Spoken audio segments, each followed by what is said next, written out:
Ah, yeah. I'm 30 years old, so I act like this. I'm 20 years old, so I act like this. Yeah, well, again, remember what I said at the beginning was that while people will, as they age, they will learn new skills, they will adapt, these basic values remain constant all of their lives. But to your point, we are more than just a generation. So some of you may be looking at this and going, that's not me at all. I know I belong to that generation, but boy, I don't believe in that. Because we are many identities. We're not just one. So we've talked about the conflict, that it can lead to 60% of employees experience intergenerational conflict. But at the same time, that means innovation. That conflict means innovation. I'm going to skip through this because, yeah. So we are more than one identity, right? And that's important to keep in mind, that we're not just the identity of our generation, but we are what our profession is, what our hobbies are, what our religion is, our ethnicity, what country we come from. And one of the things that I'll do with diverse teams is actually get them to write down, and actually just do this for me really quickly. Write down all of your identities. Just quickly do that. Do a brain dump of all of your identities. So you are a mother, a grandmother, a sister.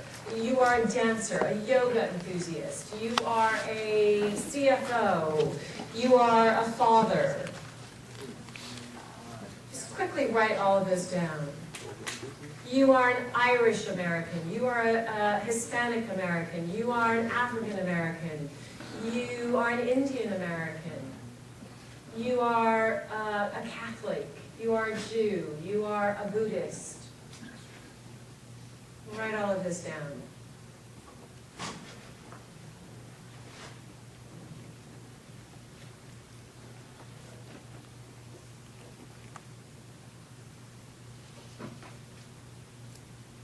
Now, what I want you to do is just turn to someone and share your identities with each other. And notice where you have the differences, but also where you have the commonalities. What do you have in common and what's completely different? So quickly just share that with each other, your list with each other. I didn't even write it down. I wrote it down. It's easier. You're an industrial teacher, math, bilingual. I'm an engineer. I do math. Environmental. I'm an environmentalist. You are into environmental engineering. No, I'm into computer engineering. Oh, but Software engineering. well, that's related. Yeah. No, Especially now they have this cloud, right? Yeah. Cloud computing is about reducing. Newspaper, right? Yes, reducing the energy consumption, right? And then making it more accessible. I mean, software, right? More accessible to everybody, right? Exactly. Which is not really. I mean, it's something that is ongoing, right? Yeah. It's not really there just yet. Yeah. Hopefully, it's going to come sometime, right? Right. Oh, you are into software engineering then? I'm into software engineering. Oh, okay. Well, now I'm doing software sales, but I was. But that's something, you know, I wanted to put down something like sales or marketing there because,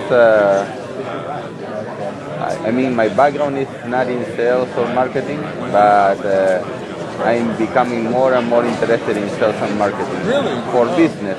Yeah. Because the sales function is, or the marketing function, right? It's so important in business. It's getting to be too dominant that you cannot really, you gotta look at it somehow. So what discoveries did you make having done that?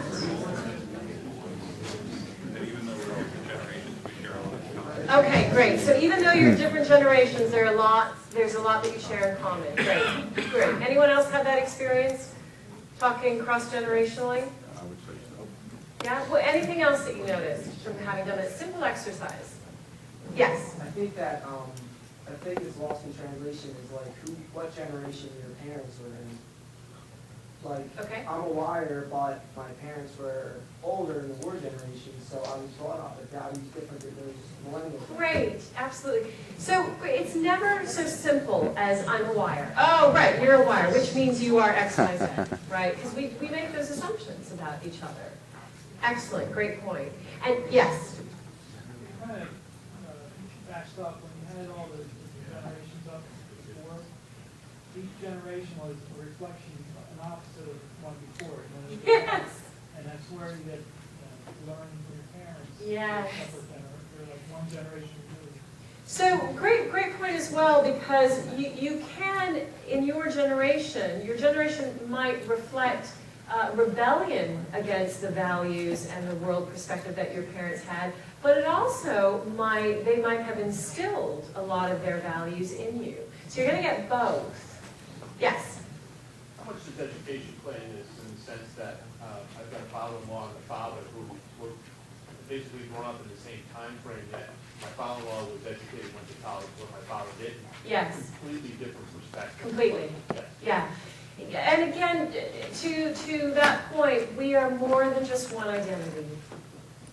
So while as you go forward from today and you start to think about diversity strategies, which I hope you will, keep in mind that just because you hire a Gen Wire doesn't mean, right, I'm going to get someone who's a whiz with Twitter and a whiz with Facebook, and they're going to set up a whole social media strategy for us. That may or may not happen, but because we are so many different identities. And when you're working with diverse teams, this is one of the first exercises I do, is to get people to identify, well, where do we have the differences? Where do we have the commonalities? The differences, then, in terms of problem solving, draw on those differences. So get someone from each generation to solve a problem, because boy, are you going to get very different perspectives. But at the same time, when it comes to conflict, get people to recognize where they have commonalities so that you can bridge that conflict.